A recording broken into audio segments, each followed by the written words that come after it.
Good afternoon. Welcome to GENIISYS Users Circle annual get-together. This year, we're going virtual to ensure everyone's safety. Nevertheless, we have prepared a fun and insightful event for you. Without further ado, we'd like to ask our President and CEO, Ms. Bebet Ventura, and our Vice President for Sales and Accounts, Ms. Ruth Monzon, to welcome all of you. Go ahead, Ms. Ruth and Ms. Bebet. Hi everyone. I just want to formally welcome everybody. I welcomed na kanina. Nagdadaldalan na kami. So it's so unfortunate na hindi na tayo makalabas for this time. Hopefully next year pwede pa rin. Nami-miss na natin yung lakwatsa natin, especially yung side trip natin sa Taytay, right? So I hope you will enjoy this session. As usual, we want to introduce to you something new, even if it is not something, a new place, it's something new, yung ating lip hubs. And also, I hope you got your food. Siyempre, laging very important na laging may food basta GUC. So I hope you enjoyed that or you will enjoy it later. So, I would like to call also Ruth. Baka nakalimutan nyo na yung itsura niya. Matagal na siyang hindi nagbi-visit sa inyo. So, Ruth, are you there? Magparamdam ka. Yes, thank you, Ma'am Bebet. Hello, everybody. So nice to see you. And thank you for sharing your time this afternoon, no? So, sige, sana nga next year, face-to-face na tayo.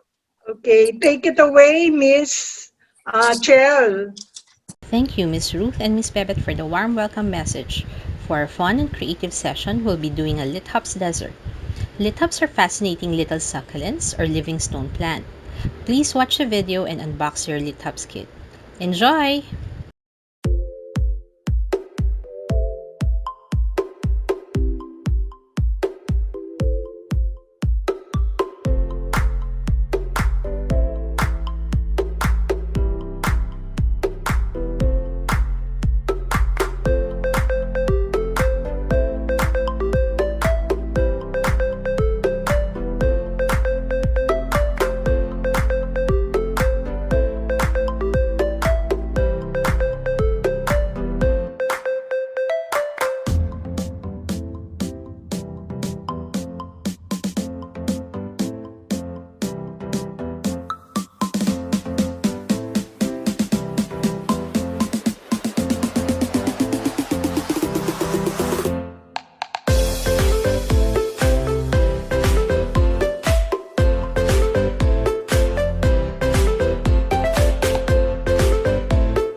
Alright.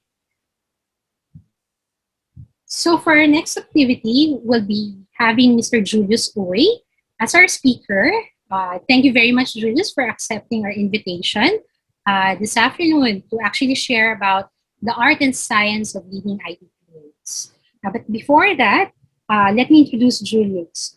Julius is the VP of Engineering at Hubble, a leading technology company focusing on the construction and engineering industry. Hubble's technology was used to build Jewel. It's the iconic shopping mall in the heart of Singapore's Changi Airport. So if you've been there, if you've seen the humongous waterfalls, so that's actually their technology was used to build that iconic shopping mall.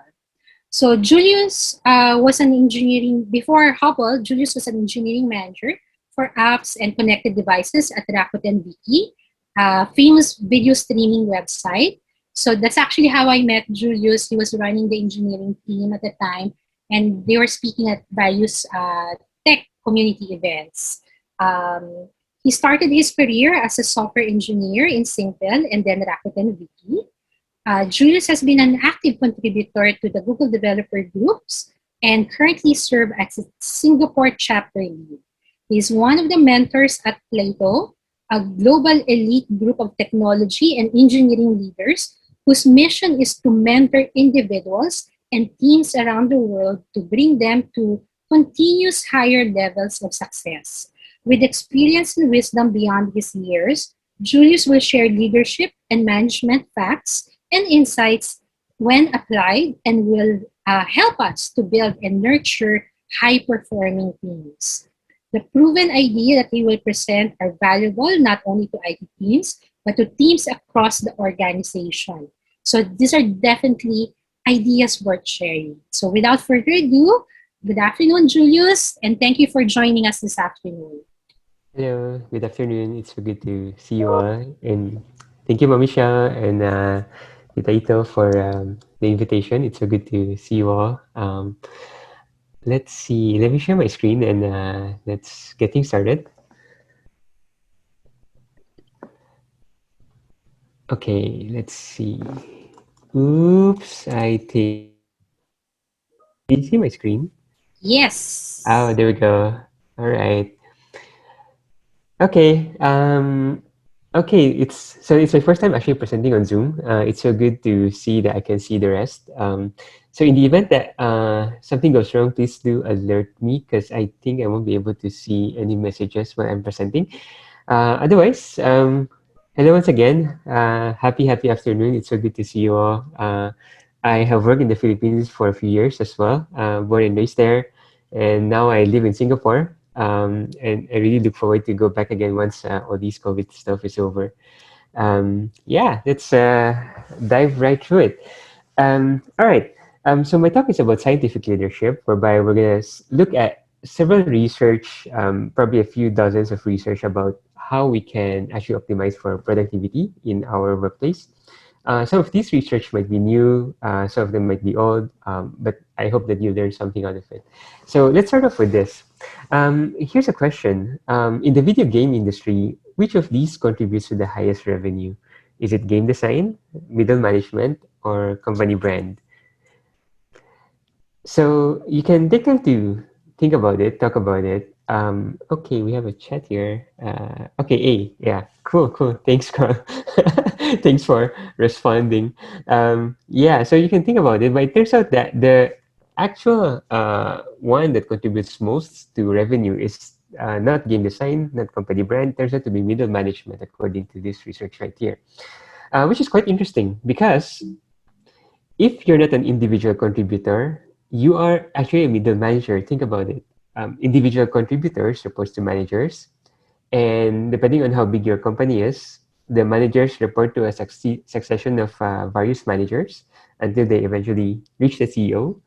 And many may argue that CEO is the tail end of everything, but it turns out that it's not always the case because you will have companies with investors whereby you have a board of directors and a group of people in the board actually respond to investors and customers.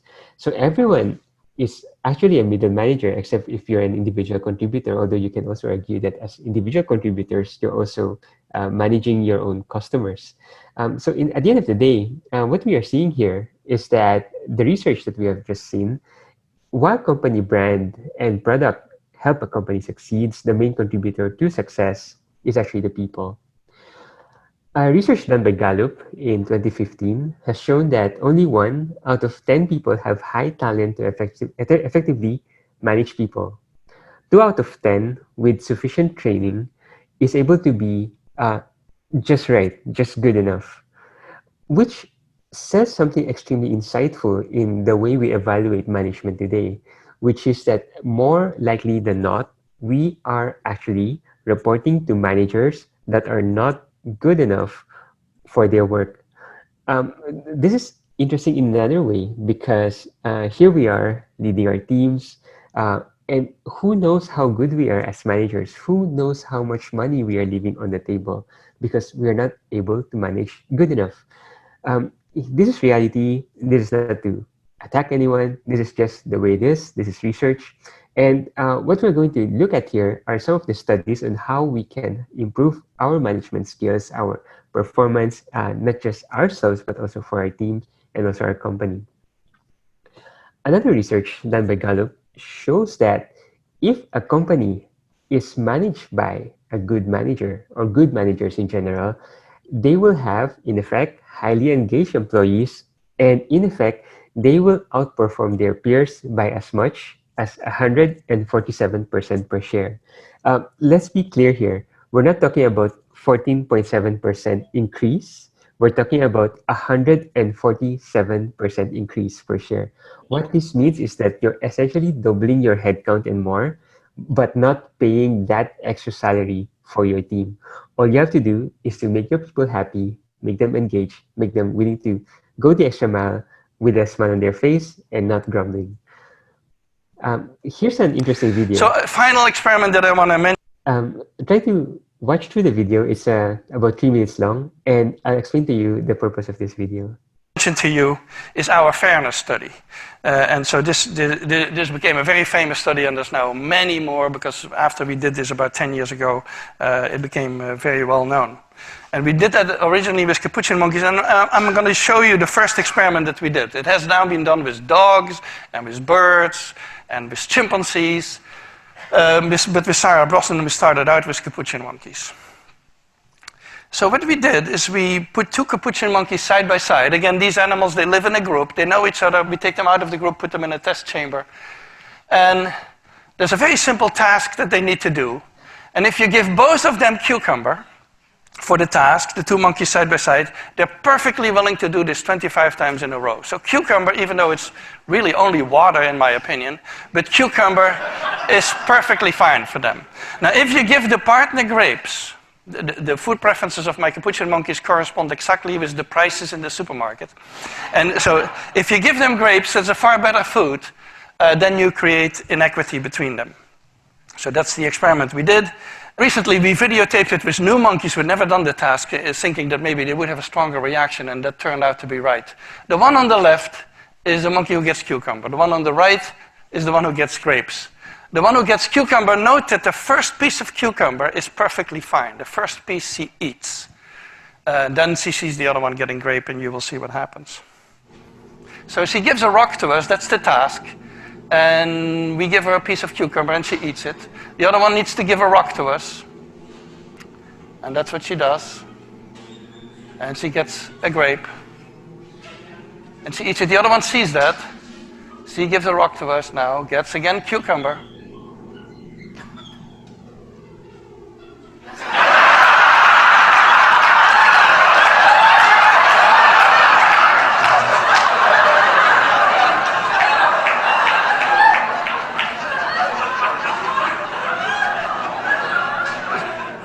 She tests the rock now against the wall. She needs to give it to us. And she gets cucumber again.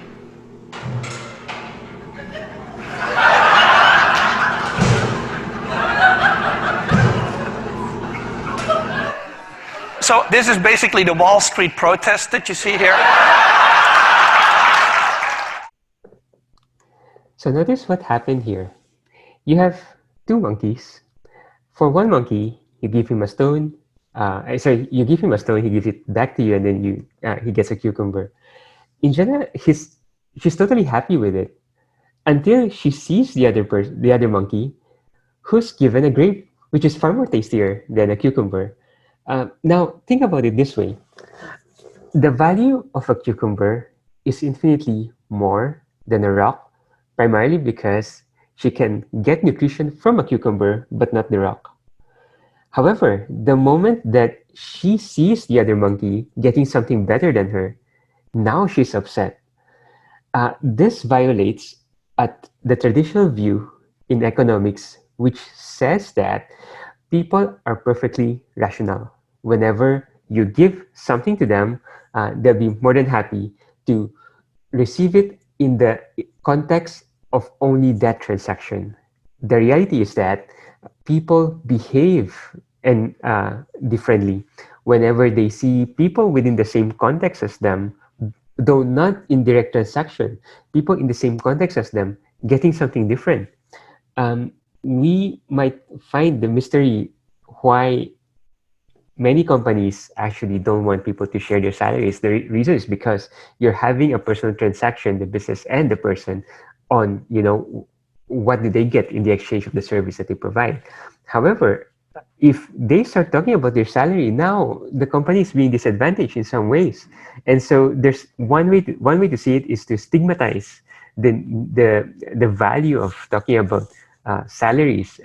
You can argue that, oh, like, then you are evaluating somebody else's value when you talk about salary. But on the other hand, it's either the company benefits out of it or people benefit out of it. But at the end of the day, one thing that companies have realized over the years why they don't want people to share salaries is because of this. People are not fully rational when they behave. People are very emotional creatures, just like monkeys.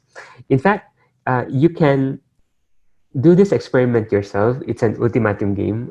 We're not going to go through this. You can do it yourself. You can watch a YouTube video out of it. I've done this in Singapore. I've done this in Malaysia. The results is always the same, whereby whenever people perceive unfairness, not actual unfairness, just their perception, whenever they perceive unfairness, they're actually biting back. They're responding very negatively to it.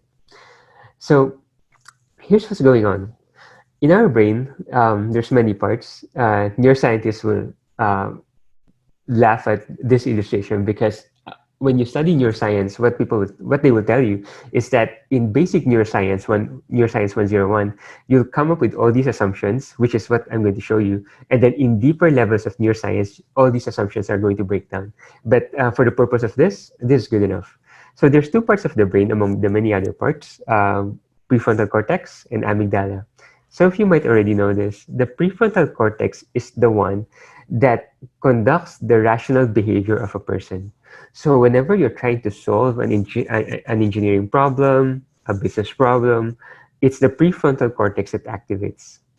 And whenever an engineer, for example, a software engineer, goes into their flow state, the state whereby they can solve problems very, very fast, it's because the prefrontal cortex has been activated sufficiently that it's able to cycle really fast, just like, in the middle of a run.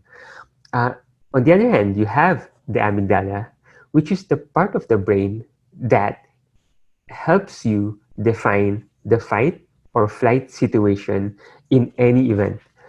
What this means is that whenever a person perceives danger, uh, violence, threat, uh, the amygdala activates, and immediately the person is put in a situation where he has to decide whether he's going to fight or to run away.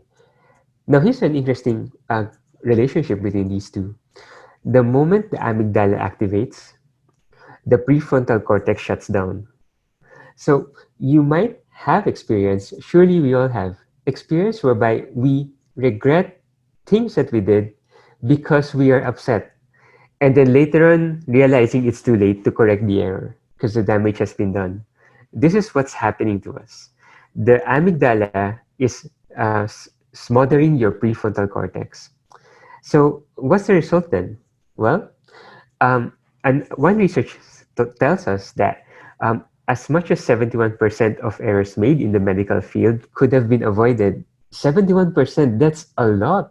We're paying our doctors so much money for this kind of output. This equates to 27% of patients' death that could have been avoided. Just by this, the amygdala activates more often than we'd like it to in the hospital. Now, think about this. In our profession, we can screw up, sure, but the cost of our screw up is likely generally lesser than people in the medical field, where you can have, dozens of people die as a result of things that you overlook. This is extremely important because if these things happen in the hospital and there's research that shows that this is happening, how much more in fields like ours?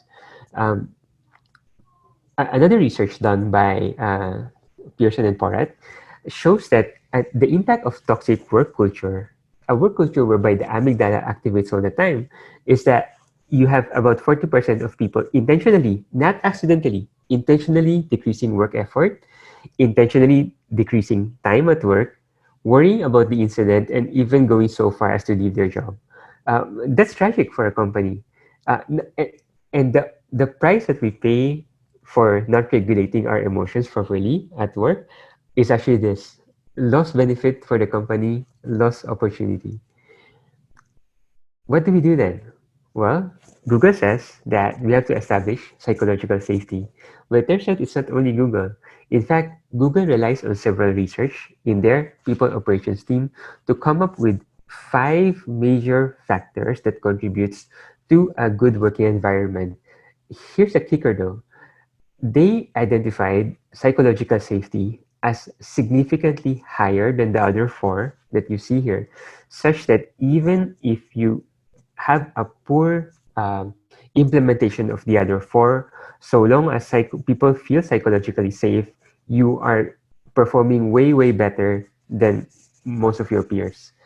When people feel that they're psychologically safe, according to this research, people are more willing to ask for help, admit errors, and seek feedback. People, on the other hand, who don't feel that they are safe will not share accurate information, which then leads you to make decisions with inaccurate information, leading not only you to fail, not only your business to fail, but also your subordinates. So it's very important for us to establish psychological safety. When people feel safe to actually tell you exactly what the situation, you can make the best decision out of it. Another way to do it is to, of course, build trust. Just by eating with your colleagues, eating with your team is an important factor in building trust. Idea conflict is healthy.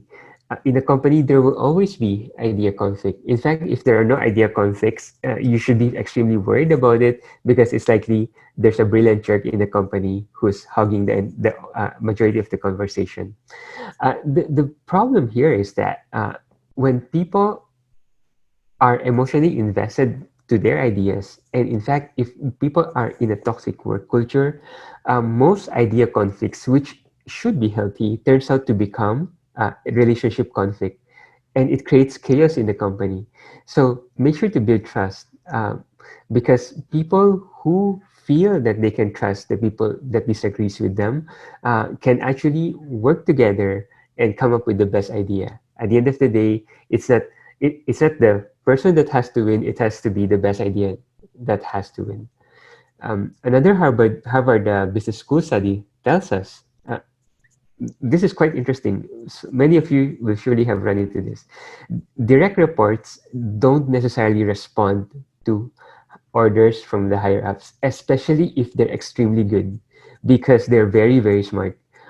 What they're going to do if they are being micromanaged is that they will give limited and sometimes misleading information to the higher up so that they can remain productive and keep the higher up, from actually bothering them from getting their job done.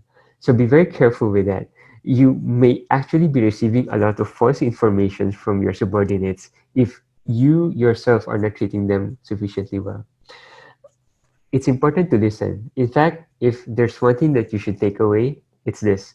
Make sure to listen. Make sure that you can explain exactly the reason behind what the other person is telling you before you disagree or agree to what he's saying. It's many smart people, especially people who are street smart, they get bored. So when people are giving them so much context that in their understanding, it's the context are not needed, they will actually butt in, they will interrupt, they will take charge of the conversation, and a lot of information gets lost. Do this often, and what's going to happen is that people will stop sharing valuable information. They will defer to you for insight, and now the mental load on you becomes greater and greater because now they cannot take ownership of ideas. You're taking everything. So what you have to do then, if you want to scale your company, if you have to scale your team, is that you need to empower them to actually make their decisions. Now, there's another caveat here.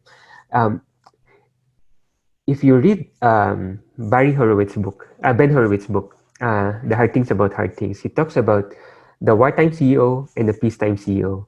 Wartime CEO is in a situation whereby the company is struggling to get its heads above the water. It's fighting for its life. If it's fighting for its life, it's very important. Micromanagement is very important because you need to make sure that the entire company is rowing towards the right direction. But in peacetime, it means that things are fine. It's very important to not micromanage because that's the way that you scale. As you move from wartime to peacetime, you should also move your management style from being a terrible micromanager into someone who's actually empowering your team to make the best decision. Here's a controversial research right here. This research is debated, but there has been evidence in Silicon Valley, at least, whereby when you establish positivity in the workplace, it can create a lot of good value for the company. In general, better problem solving. Now, here's something. Here's another kicker here. When we say positivity, we're not talking about caring. Although caring is important, you do. When you're sad, you go to people who care about you. But if you want to be creative, you go to people that humor you. Here's the reason why. Humor, the definition of humor is that it's something outside of uh, something that's expected. Creativity is the same thing. It's outside of the expected. So in creating humor in the company, what it does is that it stimulates the mind to become more creative and add to the conversation of the humor.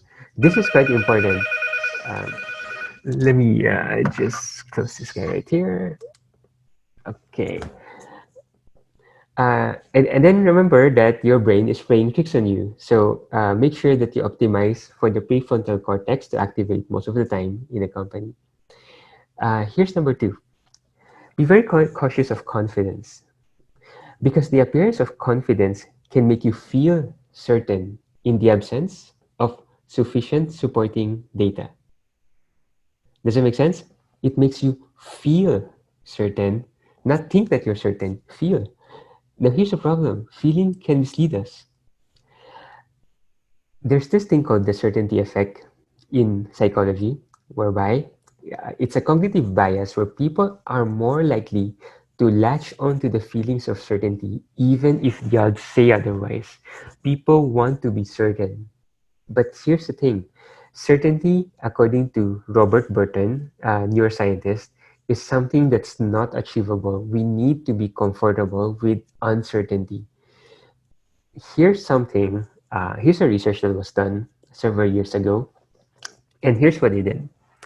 So what we're seeing in this graph is that uh, people who have varying degrees of skill for a particular subject matter combined with the same group of people with varying degrees of confidence. So what we're seeing in the horizontal axis, the one that says level of correctness, is this. The higher the number, if you look at number 4, the higher the number, the more underconfident they are. In other words, the more skilled they are in a particular subject matter, the more underconfident they are of their own skill. Now, look at the blue. Look at the blue line. The most of the blue line falls under number 1. People who actually don't know crap about their subject matter are the one that's mostly overconfident. This is very dangerous, especially in the following 2 slides that I'm going to show you. We know about this. This is called the Dunning-Kruger effect, whereby people who are least competent are also the most confident. There's a positive correlation between people who are incompetent and confident. So be very, very careful of confidence because it could drag your company down, it could drag your team down, it will drag you down. So here's a research that they did on top of the first one. Actually, let me move to the first slide because it's easier to see here. So here's what they did. They matched people, okay, with varying degrees of confidence and varying degrees of expertise. They put 2 together to do different tasks. So they put an underconfident and high expertise guy with an overconfident and low expertise guy come together, They go and do a task. Average confidence, average expertise, another one, do the same task. And then, so does the other combination. Here's what they found out. What they found out is that the higher the gap between the confidence and the competence, the worse the team performs. And that's tremendous. Now, we need to make sure then that confidence is thrown out of the window. But there's some areas that confidence is useful. It's in sales and marketing. Selling is the transferring of confidence on your product to your customer. In sales and marketing, confidence is extremely useful. In knowledge work, confidence is very, very dangerous. The more senior you become as a software engineer, the more you realize that software engineering is not about the best practices, it's about trade-offs. What trade-offs do you have to make to optimize for your business? Again, your brain is playing tricks on you. So in the event that you're working on knowledge work, all right, you're not selling, you're working on knowledge work, let the data speak. Make sure to let the data speak. When you're trying to do strategic decisions, let the data speak. If you smother data and your competitors are actually using data, it's just a matter of time before they outcompete you. So be very careful about this. Um, Here's another subject matter: the science behind human motivation. Well, in the Industrial Revolution, somewhere between 1930s to 1970s, this is a proven framework. You give people more money, they will perform better, in general. So this has been a driving factor on how people eventually became more and more, how should I say, well paid over the years. Well, uh, it a research that was done by Dunker uh, aims to actually disprove this hypothesis. And here's the idea. Um, there's a box of thumbtacks, there's a bunch of matchsticks, and then there's a candle. Now, here's the problem statement. Uh, the participant needs to light the candle, and it has to be such that the wax of the candle doesn't fall on the table, and that's all he has. All right. In Malaysia and Singapore and a few other countries, I actually let the audience kind of figure this out themselves, and they came up with a few creative solutions. But I think, in the interest of time, if you want, you can think about it later. If you can skip the next few seconds if you don't want to see the answer. In an event, here's one of the solution. You actually put the thumbtacks on the wall, and then you put the candle on top of the box. Here's the idea, though. Um, what Dunker did was he separated the group into two. All right. So in the first group of people, first group of participants, all he said was, "All right, I just want you to do this, and I only want to establish how long it takes for a person to finish the puzzle. That's it." But then in another group, what he said is this. All right, the fastest 25% receives $5. And if you're the fastest, you receive $20. Now, if money motivates people, helps you improve performance, you would think that people in Group B would actually perform better. Well, it turns out that people in Group B performed 3.5 minutes more, or 210 seconds more than Group A. That's tremendous. What's going on here? Well, it turns out that as they discovered that as long as the task doesn't involve creative problem solving, in essence, knowledge work, monetary rewards such as carrots and stick work. Again, if you don't need to think, monetary rewards such as carrot and stick work. However, if complex problem solving is required and then you put money on the equation, then it actually impedes performance. So Daniel Pink, the author of the book Drive, many of you probably have known this. He wrote in his book that here's the best suggestion science provides us, is that you need to pay your employees just enough to get their monetary concern out of the way, and then provide them with as much intrinsic motivation as possible.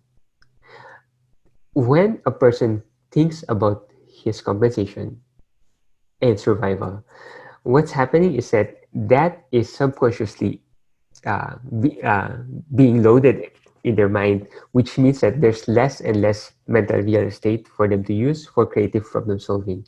So, what this is telling us is that just pay them enough. And here's the other thing though, if you pay people too much, here's the opposite that happens.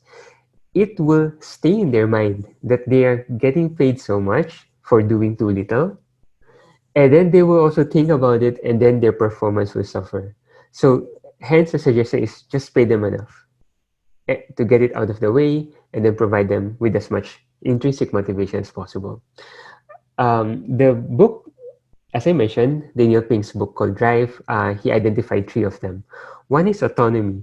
People want to feel that they have freedom to do what they need to do. They also need to feel that they're getting mastery. They get better at doing what they're doing. And the most important is this, they need to see a sense of purpose. You would see people who are sitting in comfort in places like Google, in places like Amazon, in places like Apple, and probably not Netflix, whereby they're sitting in comfort, collecting money, not doing a lot of stuff. They're not providing a lot of value for the company, and yet they stay for the money. However, you also see people in startups who are working their minds off, 6 days a week, and they're extremely happy. In fact, they are more happy than people in Google. In fact, like you will have people from Google who will stay there for like the general lifespan of people in Google is about 3 years, and then they'll leave Google, and everyone is trying to get in the door, while people inside Google are spending only 3 years, and then they'll move on. Here's here's why. You need to feel a certain sense of purpose. Um, Not bad mouthing Google or anyone. This is just reality. Um, Here's another interesting insight. These nine people, many of you might know all of them. Many of you should know some of them at least. These are the tech titans in Silicon Valley. Um, what is an almost hidden secret in Silicon Valley is that these nine people are actually mentored by this guy, Bill Campbell, CEO of Intuit. And here's another interesting thing. Bill Campbell, according to Eric Schmidt, former CEO of Google, is responsible to create trillion-dollar valuations in many of these companies. Trillion-dollar because if you put Apple, Google, and Amazon together, there's your $1 trillion. In fact, $2 or $3 trillion as of now. Another interesting thing about Bill Campbell is that he wasn't a very successful CEO. However, he's a very successful coach. He's a very successful mentor. He is in the board meeting of these CEOs in different companies. If Bill Campbell didn't exist, Jeff Bezos would have been fired long ago in Amazon, and he wouldn't end up being the richest guy. If Bill Campbell didn't exist, if you might recall in the early 2010s, Steve Jobs and Eric Schmidt, they're not in the best relationship. And Eric Schmidt was a board of director in Apple. It wasn't a very good relationship at all, but Bill Campbell was able to manage around it. So here's the book. If you're interested, it's called The $1 Trillion Coach. You can go through it. But here are some of the lessons from The $1 Trillion Coach, which is this. Many of us, as I have seen here actually, like as I was observing the activity prior to this talk, it seems that people seem to have compassion with each other, which is quite common, I would say, in the Philippines. People are generally very compassionate. When Filipinos come to Singapore, they generally feel that Singaporeans are not the most compassionate group of people, and the Singaporeans, on the other hand, feels that Filipinos are way too emotional. Depends how you look at it. There's a book called Culture Map to find out why this is so. But just to kind of wrap it all up, it basically says that you need to have compassion in your organization, because when people feel that they're being cared for, they are more likely to become more productive. Here's another interesting research. Some of you may not be happy with this, but this is science. It turns out that female managers are better than male managers. Why? It turns out that according to research, the main reason why female managers are better is because female in general have better empathy. And empathy drives people to actually work together. Just just try this out if you haven't tried this before. If you have a team of all males, put a female team, put one female in the team, and watch the dynamic change. That's how the addition of female in tech actually creates that kind of value. I know in the Philippines you have a very good gender balance between male and female, but in places like Singapore and the US, the gender balance is really not there. Another study in Harvard Business School says that people. Okay, I think this is not that important. Uh, and let's skip this guy. Let's skip this guy. So in general, um, just to summarize this talk, people are emotional and rational decision makers. When when negative emotions dampen productivity, you need to establish psychological safety. You need to build trust, establish positivity in the workplace, and always listen. Confidence can be misleading, as I have shown you. Always use data as hard evidence. Again, to clarify, confidence is useful for sales and marketing because it's a transfer of confidence that leads you to get more customers. But when you're doing knowledge work, be very careful of it. Go for data. Humans are driven by extrinsic motivators such as money and intrinsic motivators. And so what you have to do is to pay people just enough to get monetary concerns out of the way, and then provide them with as much intrinsic motivation as possible. And to tie them all together, make sure to always practice organizational compassion. Here are some book recommendations. I think the slides will be shared later, so I just go through them quickly. Here's another set of book recommendations that you might be interested in, and finally another set of books. Here's also all the research papers that were used in this talk, and I think we're done. Thank you. Again, thank Okay, you, Julius. thank you. Have a good day. Bye-bye. Thank you, See you. Julius. Thank Thanks. you. Thank you. All right, we're moving on to our next section, or segment of our event. So, would like to ask Ms. Grace, our Head of General Insurance Solutions and Services. You all know Ms. Grace very well, so that she can share about product updates and roadmap. Ms. Grace? So, hello, good afternoon, everyone. It's nice to see you again. So, I'll be sharing some updates lang from the past year, yung mga ginagawa namin in GENIISYS.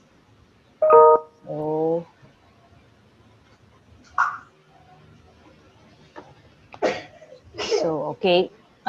So, last year,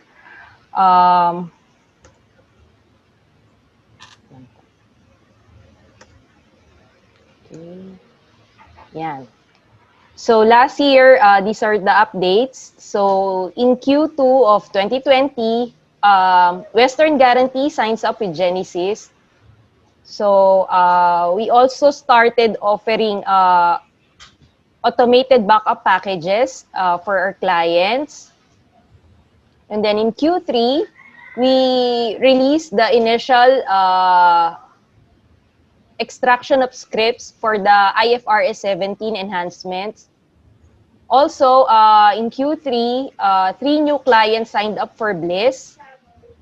And we established a new team for our cloud development and operations. And then in Q4 of 2020, we had our first GENIISYS client on AWS cloud. So their production servers are on the cloud na. And then we also established an internal team for our VAPT practice. So this is for the enhancements and the other projects that we will do with CPI. So yung mga digital projects natin will undergo an internal VAPT, internal vulnerability and assessment test. Also, in the fourth quarter, we also tested GENIISYS to run on Oracle 19c. So for those of you na gusto na mag-update to Oracle 19c, you can start your own internal testing and we can deploy or move your production to Oracle 19c. And then in Q1 of 2021, so just last January, Western Guarantee went live. And then we also released the first part of the IFRS 17. This is on the modules of chart of accounts and the generation of the financial statements. Also, we have finished the upgrade or the migration of GENIISYS to Java 13. So we'll be starting the implementation of this to our clients. So we'll send you na lang po a separate update or guide on how you can test so that we can slowly move you to use Java 13.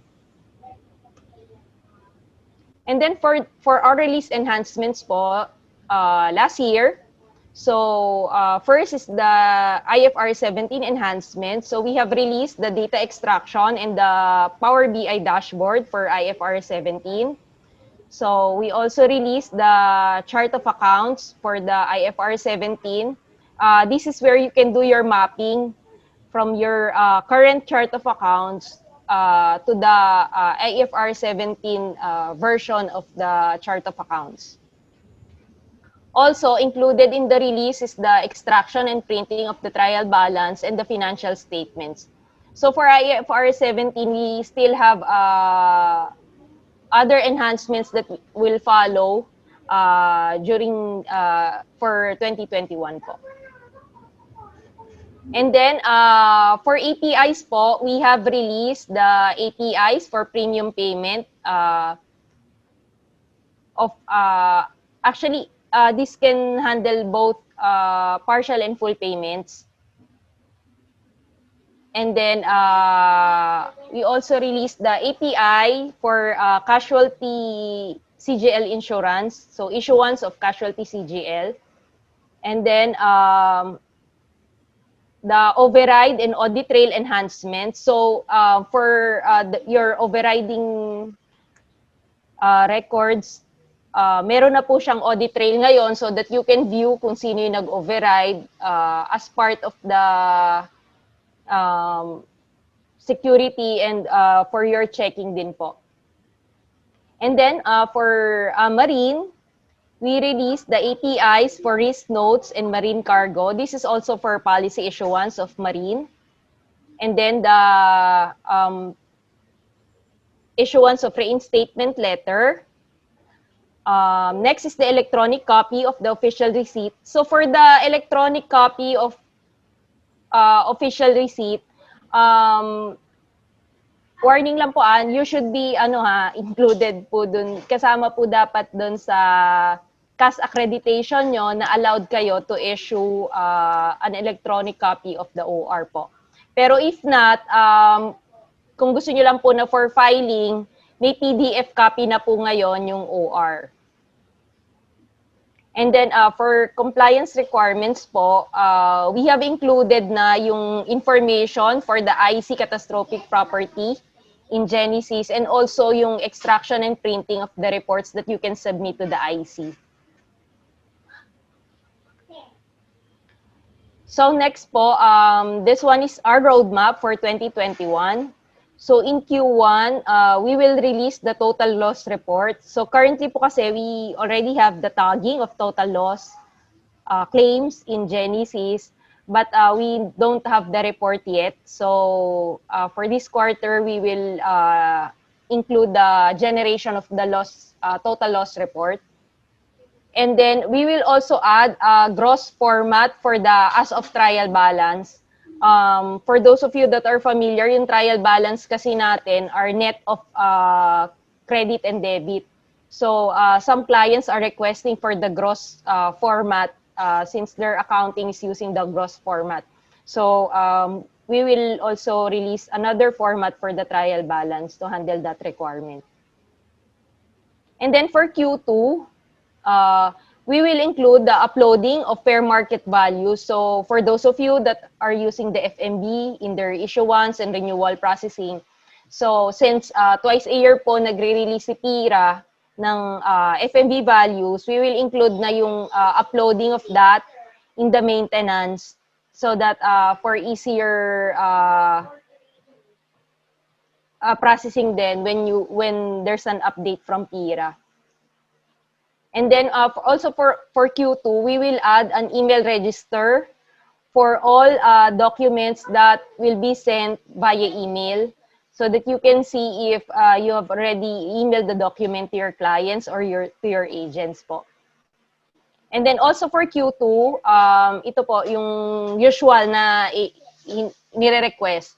We will add a validation for duplicate issuance. So for this enhancement po, since we cannot agree on what criteria to use per line of business, this will be parameterized po. So this will be based on a certain criteria per line. So duplicate issue. So dun po yung magiging basis of validation. And then for Q3, we will include the parameterized email subject and body in the transaction screens. As you all know, for those documents that we have the email facility, the email body and subject are parameterized, but it's set up per report. So there are requests na sana per transaction, they can change the email body and subject. So we will include that in the transaction screens po para as you do the transaction, you can change the default email subject and body po. And then we will also release the API for claims filing. And then the API for the claim status inquiry. And then for Q4, we will release an API to handle the policy information or the inquiries for policy. And then throughout the year, we will continue with gathering information for the IFRS 17, and we will continue to release enhancements based on these requirements po. So for those of you na may updates po on IFRS 17, please let us know para makonsider din po namin doon sa design. Since I think yung kulang namin is the computation coming from your actuarial. So yun po yung missing information that we need to plug in so that magiging end-to-end na po yung application of IFRS 17 in GENIISYS. So that will be all po. Thank you, Ms. Grace. I'd like to ask Ms. Ito Gruet to say a few words and to thank everyone also who joined us today. Thank you. Go ahead, Ms. Ito. Okay, thank you so much, Shell, and thank you also to the team who put this event together, but most especially, of course, to our dear GUC who took your time this afternoon to be with us. We hope it was worthwhile, both in terms of maybe unwinding a little bit with our creative session, but also something that's inspirational to help us all manage, our IT responsibilities and also to keep you updated on what's new and what's upcoming with GENIISYS. Now, as you know, we're really in the digital world and CPI has been doing a lot of work in the digital space. So as we move along, you will see us doing more digital projects and making GENIISYS more enabled to be able to connect to all the digital work that we're doing. Also, di ba parang nakakamiss yung we don't see each other na face-to-face. So we were also thinking of having events like this, siguro not as bongga, I mean with all the materials and stuff, but at least getting together maybe on a quarterly basis and maybe inviting a speaker also, such as Julius, or somebody to speak on other topics. So it would really help us if you could also let us know what you want to know. or what kind of sessions you want to have so that we can put together something meaningful and relevant to all of you. So again, in behalf of the entire CPI team, we want to say thank you for your continued support, and we're always praying for all of you and for all of us, no, that we will not only survive in this COVID time, but we will thrive no matter where COVID takes us. So here is again praying for much success for everyone and for your organizations, and much health and safety for your families and loved ones. So thank you everyone very, very much. Until we see each other in the next GUC session. Bye.